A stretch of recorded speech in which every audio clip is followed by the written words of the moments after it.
This program is brought to you by Emory University.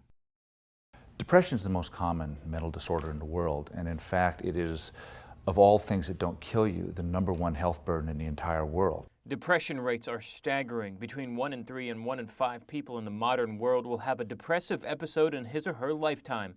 Surprising numbers, and those whom are affected most are even more surprising. The real risk years for depression are the 20s, the 30s, and 40s, and women seem to be hit about twice as often as men. And it's not just a problem that only affects you mentally, but physically as well. Over time, depression damages the heart, sets people up to get diabetes, really Alzheimer's disease. Because of this, Emory researchers are looking for different ways to treat depression without medication, and they've turned to a 1,000-year-old Tibetan Buddhist tradition, compassion meditation. Compassion meditation is a training in enhancing our compassionate capacities, how to be more compassionate. Psychiatrist Dr. Charles Raison and religion professor and former Buddhist monk Geshe Lobsang Tenzin Negi, director of the Emory-Tibet Partnership, were among a group of researchers who developed a study to test people's behavioral responses to stressors that have a direct link to depression. 61 healthy college students between the ages of 17 and 19 participated.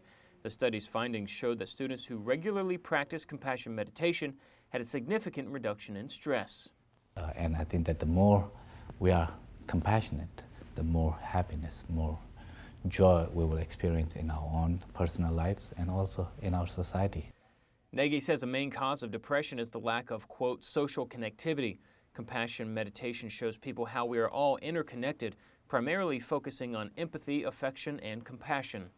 Instead of seeing others as something that is just to be taken for granted or to see irrelevant, if we can see that how we are interdependent in this infinite kind of net of interconnectedness, we benefit from others directly or indirectly.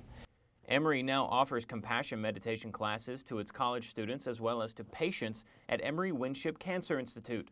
And because of the initial findings, Negi and Raison are currently collaborating with researchers at Harvard, Boston University, and the University of Arizona in a more extensive compassion meditation study with adult participants.